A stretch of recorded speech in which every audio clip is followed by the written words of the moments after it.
Uzunluğu 9 metr, turazı 4 metr. Gelingizler mi? Vanda tuvaletke gelingizler. Özünüzlerden de gözünüzler bağ versengizler bolup, kafelerine, unitaz, rakovina, бүт ысык суу, муздак суу бардыгы бар. Бардыгына керектүү жана аял кишиге керектүү буюмдар бар. Эмнелер десек, мынакей кухонный гарнитур. Өзүңүздөр көрүп атасыздар. Биякта дагы ысык суу, муздак суу, вытяжка бар, печкасы бар, аристону бар, бүттүк сурмалар бардыгы аял кишиге үй бүлөгө эмне керек болсо ошонун бардыгы бар. Стол, стулдар менен бар. Ошондо бул жак кухня болуп туруп, андан кийин эле кирсек, комнатага бул жак спальня болуп айтсак болот. Анткени бул жер чаканыраак да.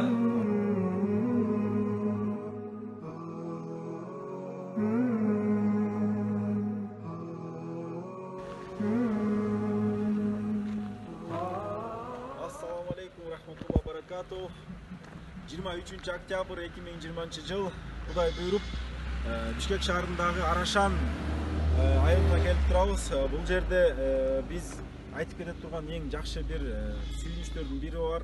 Бул Арашанда ушу бизге окшогон эле менин өзүм жердештерим, досторум инициатива көтөрүп, ушул боркер бүт туугандардын жардамы менен кризисный центр деп айтсак болот, жетимдер үйү деп айтсак болот, ушундай үй салышып, азыркы учурда мынакей көрүп турасыздар, бардык иштери бүтүп, Кудай буйруса азыркы учурда элдер жашап атышат.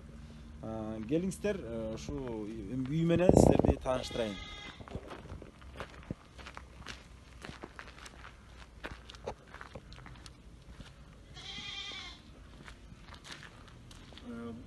Бул жерде айта турган болсок, мынакей 2 этаж үй, 30га 11 үй курулган. Бул жер ушул бизге окшогон эле жөнөкөй эле адамдардын жардамы менен бири болсо 100 сом бере, бири болсо 1000 сом бере, ушинтип чогулуп мынакей 3 жылда курулган үй. Анан эмесе келиңиздер, үйдүн ичин көрөйлү.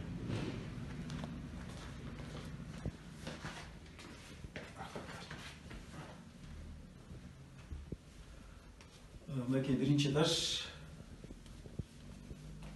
Абдан заманбап болуп салынган. Мынакей ушул дагы болсо, ушул Кыргызстандагы жетим жесирлерге жардам болсун деп өзүнүн колунан келишинче балдар салышкан. Мен өздөрү көрсөңүздөр болот. Биринчи этажда 7 квартира, экинчи этажда 7 квартира. Азыр жүрүңүздөр, мынакей биринчи этаж, экинчи этаждан көрсөтүп берейин.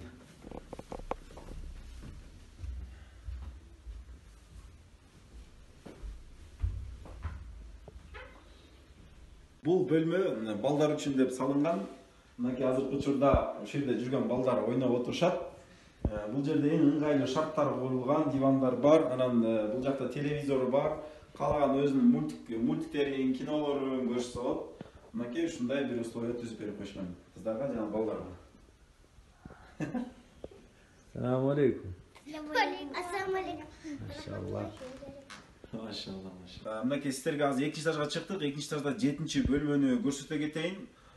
Бул жак киргенде ушу коридор менен ванна башталат. Узундугу 9 метр, туразы 4 метр. Келиңиздер, ванна туалетке келиңиздер. Өзүңүздөрдөн эле көзүңүздөрдү баа берсеңиздер болот. Кафелерине, мынакей унитаз, раковина, бүт ысык суу, муздак суу бардыгы бар. Ар бир квартиранын ичинде, бардыгы ичинде да, туалет ваннасы ичинде, эч ким сыртка чыгып, суукта, ысыкта дегенде сыртка чыкпайт. Ушу үйдүн ичинде бардыгы. Мына коридордо дагы өзлөрүнүн батареялары бар, отопление берди, индивидуальный отопление, өзлөрү от жагышат, кечке менен ысытышат. Андан кийинки коридор, ваннадан кийинки эле комната, бул бардыгына керектүү жана аял кишиге керектүү буюмдар бар. Эмнелер десек, мынакей кухонный гарнитур. Өзүңүздөр көрүп атасыздар. Биякта дагы ысык суу, муздак суу, вытяжка бар, печкасы бар, аристону бар, бүттүк сурмалар бардыгы аял кишиге үй бүлөгө эмне керек болсо ошонун бардыгы бар. Стол, стулдар менен бар. Ошондо бул жак кухня болуп туруп, андан кийин эле кирсек, комнатага бул жак спальня болуп айтсак болот. Анткени бул жер чаканыраак да. Бул жагы күнгөй бет, жакшы күн тиет дегендей. Мынакей көрдүңүздөрбү? Азыркы учурда ушул жетим жесирлер ушундай квартираларда жашап жатат. Мурунда шаардын ичинде ар бир жака көчүп кыйналып, же квартплатасын төлөй албай, же светин төлөй албай кыйналган үй-бүлөлөр көп болгон.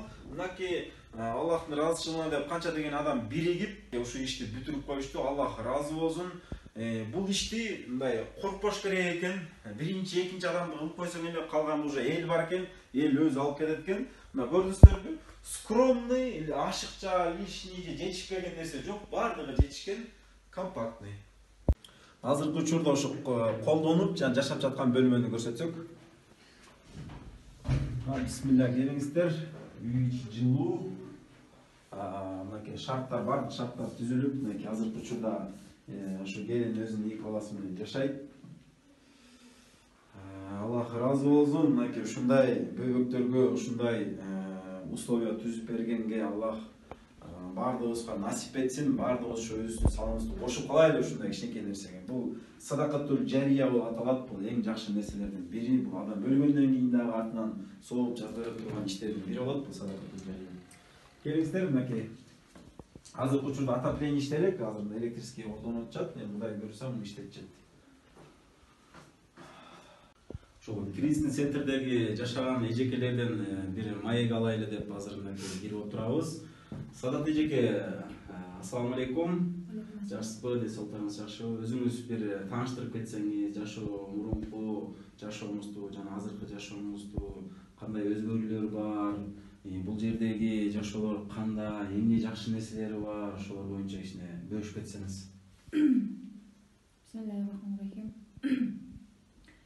Мен Баткен областына караштуу Лейлек районунда ошол жакта чоңойдум. Эми тагдыр буйруп бул жака келип калгандыгыбызга бир топ жакшы момун мусулман туугандарыбыздын себебинен ушул жака келип калдык. Бул жака келгендигиме мен абдан кубанычтамын. Кудайыма миң мертебе шүгүр ушундай момун мусулман бир туугандарыбыздын бар экендигине. Мурдакы жашоого кайрыла кетсем, жолдошум каза болгондон кийин бир аз кыйынчылыктар болду. Анан эми турак жай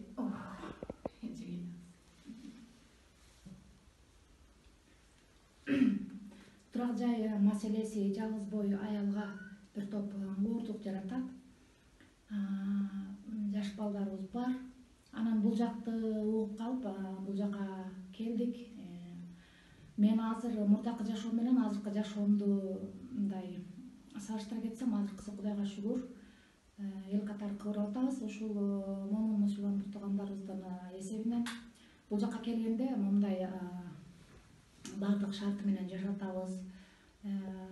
Кудайга шүгүр балдарыбыздын жүзү жарык дегендей кубанычыбыз койнубузга батпай, ошол 5 убакыт намазды окуган сайын ошол жардам берип аткан бир туугандарыбызга көп дуа кылуу менен жашап келатабыз. Кудайга шүгүр.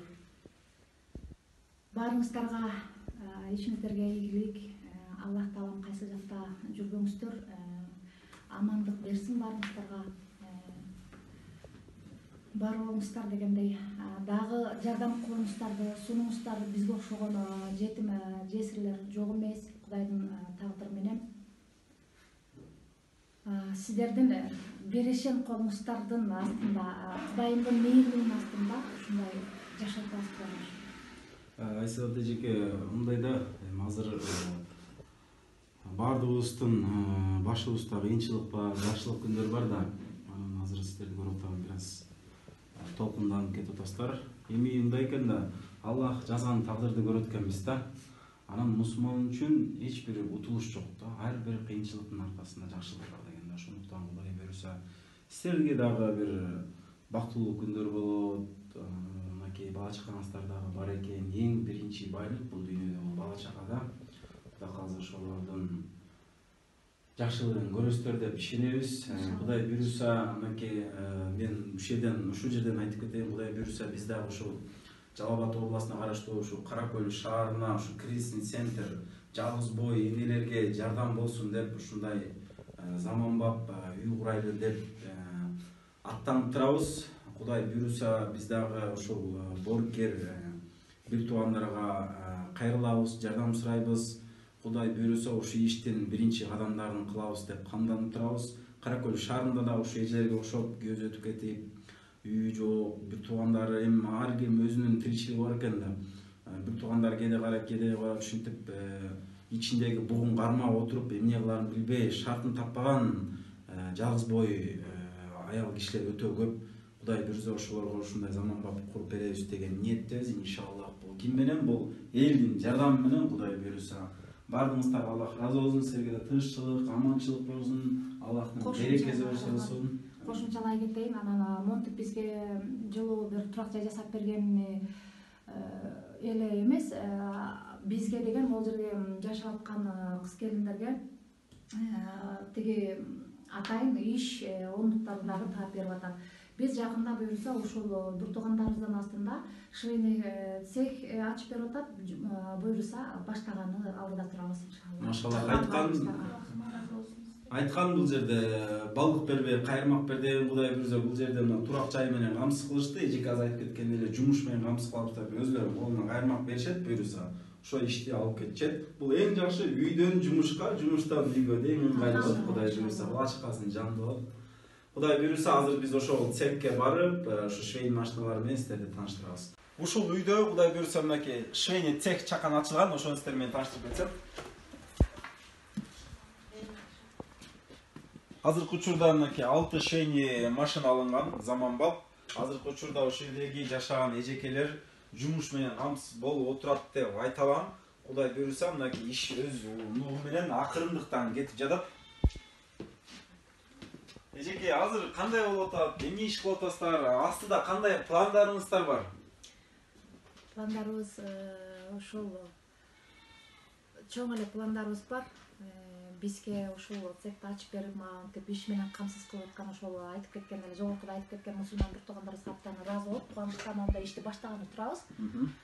Анан балдарыбыз жаныбызда жылуу жумшак дегендей. Анан бул бизге абдан күтүлбөгөн жаңылык. Кудайга шүгүр миң мертебе. Машаллах, мынакей Аллах разы болсун. Ушуга өзүнүн кичинекей болсо дагы, чоң болсо салым кошкон боркер бир туугандардын садакасын Аллах кабыл кылсын. Кудай буйруса мынакей эң ыңгайлуу шарт, үйүнөн чыгып эле ушу өзүнүн жумушуна кирип, эң жакшы шарттар түзүлүп берген бул жерде.